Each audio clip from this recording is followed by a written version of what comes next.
Marcus Reed was already late. He had a coffee stain on his shirt, a lunchbox in one hand, and a phone call he was desperately trying to end with the other. He ran for the elevator just as the doors began to slide shut. He made it. Barely. And then he looked up. She was already inside. Still. Composed. Untouchable. Elena Voss. CEO of Voss Enterprises.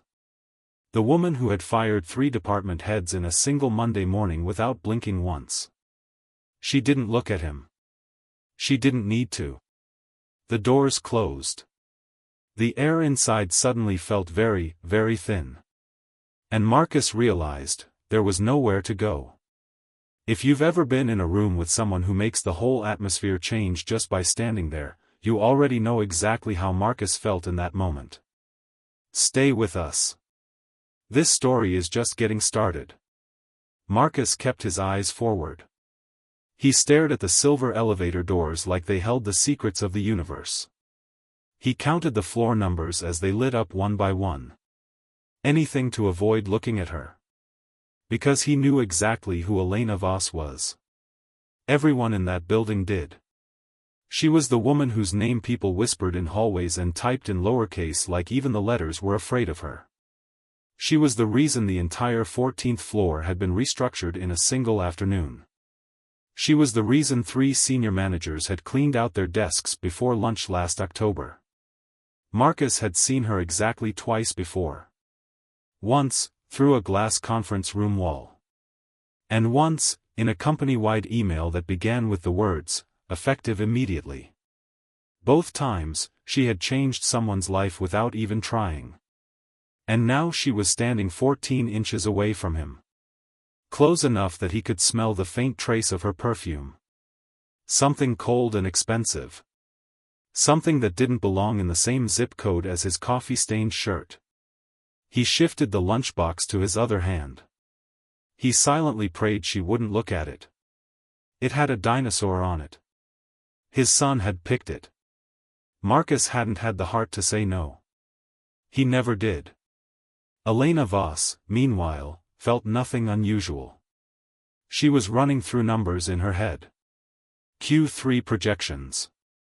A board meeting she had in 40 minutes. A call she needed to return before noon. The man beside her barely registered. She was aware of him the way you're aware of furniture. Present. Harmless. Irrelevant. She didn't know his name. She didn't know his floor. She didn't know that he had been working in her building for 2 years, quietly doing his job, raising his son alone, and asking nothing from anyone. She didn't know any of it. And that gap, the enormous distance between what he knew about her and what she knew about him, sat between them like a wall made of glass. Invisible. But completely solid. Marcus exhaled slowly. 4 more floors. He just had to survive 4 more floors. He almost made it. That feeling, of being completely invisible to someone who fills the entire room? It's one of the loneliest feelings in the world. If this story is already pulling at something inside you, go ahead and drop a comment below. Tell us, have you ever felt invisible to someone who mattered? We read every single one. It happened between the 9th and 10th floor. A low mechanical groan. Then a shudder. Then, nothing. The elevator simply stopped. The lights flickered once, twice, and then dimmed to a pale emergency glow that made everything look like the inside of a dream. Or a nightmare. Depending on who you were. Marcus felt his stomach drop. Not from the elevator. From the situation. He looked at the panel of buttons. He pressed the door open button. Nothing. He pressed the emergency call button. A distant crackle. A recorded voice. Your call is important to us. He almost laughed. Almost. Elena didn't panic. She never panicked. But her jaw tightened in that specific way it did when something dared to fall outside her control. She tried her phone. No signal. She looked at the ceiling like she was considering negotiating directly with the building itself. Then she exhaled. One single, quiet breath. And for the first time since the doors had closed, she looked at him. Really looked. "Facilities will respond in under 10 minutes, she said. It wasn't reassurance. It was a statement of fact. A decision she had already made on behalf of the universe. Marcus nodded slowly. Right, he said. 10 minutes. Silence folded back around them like a curtain. But something about the dark changes people. Something about being suspended between floors, between the life above and the life below, makes the walls inside a person go a little soft.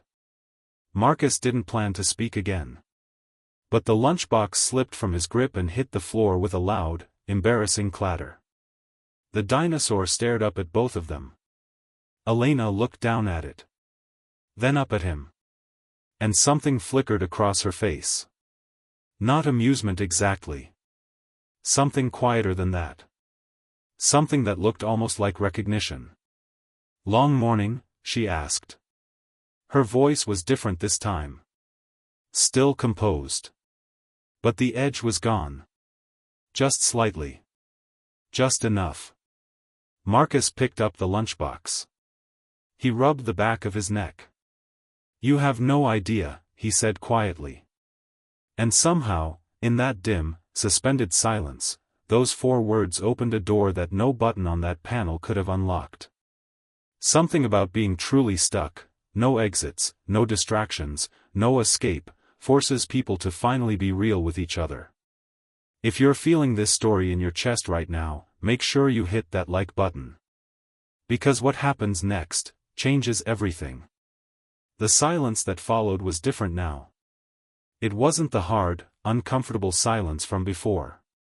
It was softer. Like the space between 2 people who had just decided, without saying it out loud, to stop pretending. Marcus leaned back against the elevator wall. Elena stayed where she was. Still composed. But no longer distant. Then his phone screen lit up. A notification. Bright and sudden in the dim emergency glow. And right there, filling the entire screen, was a photo. A little boy. Maybe 5 or 6 years old. Wearing a cape made from a kitchen towel. Arms stretched wide. The biggest smile Marcus had ever been able to capture on camera. He reached for the phone quickly. Not quickly enough. Elena had already seen it. She didn't look away. She didn't pretend she hadn't noticed. Instead she did something Marcus hadn't expected from the woman who had restructured an entire floor without blinking. She asked. "Is that your son?" Her voice was quiet. Genuinely quiet. Not the quiet of someone being polite. The quiet of someone who actually wanted to know. Marcus looked at the screen for a moment. Then he nodded. "Yeah," he said. "That's Daniel." Something shifted in the air between them. Elena looked at the photo for just a second longer than necessary. And in that second, something moved behind her eyes. Something old. Something she kept in a place she rarely visited. "How old?" she asked. 6, Marcus said. 7 in 2 weeks. A small smile crossed his face without him even realizing it. The kind of smile that lives deeper than happiness. The kind that comes from loving something more than you love yourself. Elena saw it. And it did something to her that Q3 projections never could. It made her go completely still. "He looks fearless," she said softly. Marcus laughed. "A real one. Quiet and tired and genuine all at once." "He is," he said. "I'm the one who's terrified." He hadn't meant to say that last part. It just came out. The way true things do, when the lights are low and there's nowhere left to hide. Elena didn't respond immediately. She just looked at him.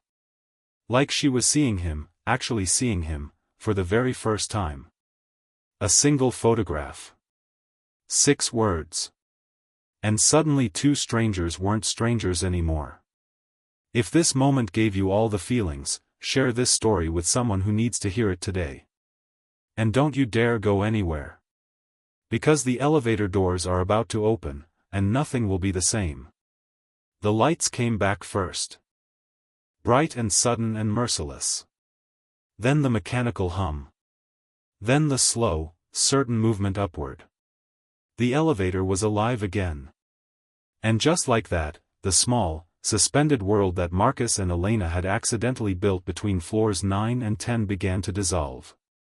Marcus straightened. He picked up his lunchbox. He smoothed the front of his coffee-stained shirt like it would somehow make a difference. Old habits. The habits of a man who was always trying to hold himself together in front of people who had no idea how hard he was working to do so. Elena's shoulders shifted too. Barely noticeable. But Marcus noticed. He had spent the last 20 minutes noticing everything about her. The way she held her phone. The way she exhaled when something surprised her. The way her eyes had softened, just for a moment, when she looked at Daniel's photo. He tucked all of it somewhere quiet inside his chest. Somewhere he wouldn't examine too closely. The floor number above the doors changed. 10. 11. 12. With every number, the air between them shifted back to what it was supposed to be. Professional. Distant. Appropriate. She was Elena Vos. CEO. The most powerful person in this building. And he was Marcus Reed. Single father. Mid-level project coordinator. A man with a dinosaur lunchbox and a coffee stain and a son who wore kitchen towel capes. The elevator didn't care about soft moments or flickering lights or honest words spoken in the dark. The elevator just went up. The doors opened on the 14th floor. Elena's floor. She stepped forward. Then she paused. Just briefly. The kind of pause that carries an entire conversation inside it. She turned her head slightly, not fully, not enough to make it mean something, and said 2 words. Thank you. Marcus blinked. For what? He asked. But the doors had already begun to close. And Elena Vos was already walking away. Back straight. Heels certain against the marble floor. The most powerful woman in the building. Looking completely like herself again.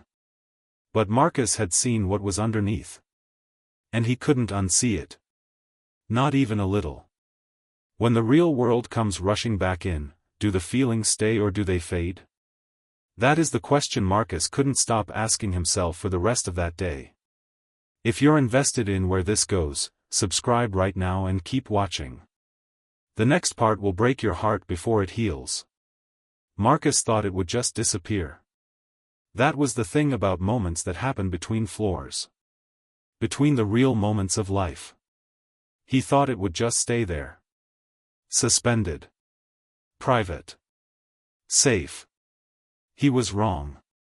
By 10:30 that same morning, the whispers had already started. It began with a maintenance worker who had been monitoring the elevator system from the control room. He had seen the footage. Just 2 people stuck in a box. Nothing dramatic. Nothing inappropriate.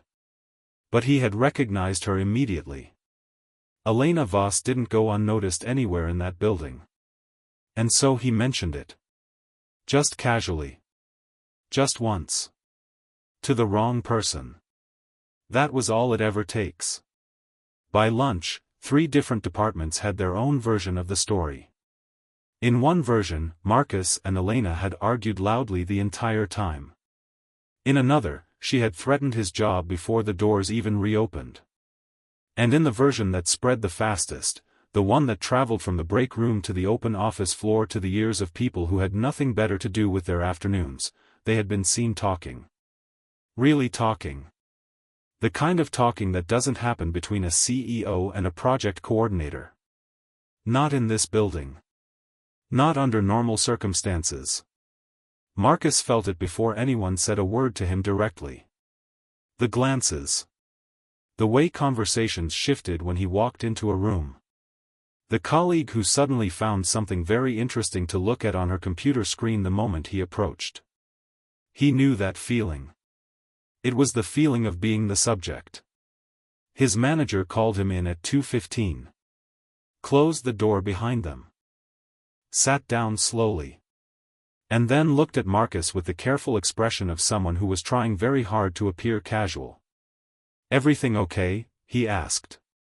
"Fine," Marcus said. "No issues? Nothing unusual this morning?" Marcus looked at him steadily. "I was stuck in the elevator," he said. "For about 20 minutes. His manager nodded slowly. Too slowly. "Right," he said. "And, were you alone?" And there it was. The question underneath the question. Marcus felt something cold settle in his stomach. Because he understood now. This wasn't just office gossip. This had reached people with power. And in a building where Elena Voss was the most powerful person on every floor, that meant it had reached her too. When a quiet moment becomes public property, everything changes. The question is, whose version of the story would Elena Voss choose to believe? If this story has you on the edge right now, drop a comment and tell us what you think she does next. We want to know. The email arrived at 4:57. 3 minutes before the end of the workday. Marcus saw his name in the subject line. His stomach dropped. He opened it slowly. Like a man opening something he already knew would change things. It was from Elena Voss's personal assistant. Short. Formal. Asking him to come to the 14th floor. First thing tomorrow morning. Marcus sat at his desk for a long time after that. The office emptied around him. Chairs pushed in. Lights switching off in sections. The quiet hum of a building exhaling at the end of a long day. He thought about Daniel at home with the babysitter. He thought about the dinosaur lunchbox. He thought about a small boy in a kitchen towel cape who needed his father to still have a job tomorrow. He barely slept that night. The next morning he stood outside the 14th floor elevator. The same elevator. He almost took the stairs. He didn't. He stepped inside. Pressed 14. And rode up in silence. Elena's office was at the end of a long hallway that felt intentionally designed to make people feel small. High ceilings. Cool light. The kind of silence that has weight. Her assistant showed him in without a word. Elena was standing at the window when he entered. Her back to him. The city spread out behind the glass like something she owned. She let the silence sit for a moment. Then she turned. She looked exactly like herself. Composed. Unreadable. And then, almost imperceptibly, something softened. "I heard there were some conversations yesterday," she said. "About the elevator." Marcus nodded carefully. "I want you to know," she continued, "that I don't tolerate that kind of environment in this building." She walked to her desk. Picked up a single sheet of paper. Slid it across toward him. Marcus looked down. It was a transfer letter. To the Innovation Department. 2 levels above his current position. A role he had quietly applied for 8 months ago and never heard back about. "You're good at your job," Elena said simply. "You should be somewhere that recognizes that." Marcus looked up at her. His throat tightened in the way it does when something catches you completely off guard. "Why?" he asked quietly. Elena looked at him for a long moment. "Because fearlessness," she said softly, "runs in some families." She was talking about Daniel. They both knew it. Neither of them said it. They didn't need to. Marcus walked out of that office 2 minutes later. Transfer letter in hand. Heart doing something complicated in his chest. The same elevator doors opened in front of him. He stepped inside. And this time, he was smiling. He walked in expecting an ending. He walked out holding a beginning. Sometimes the moment that feels like it will break you, is actually the moment that finally sees you. If this story moved you today, share it with someone who needs to be reminded that being seen is never small. And if you've been here with us through every single floor of this journey, thank you. From the bottom of our hearts. We will see you in the next one.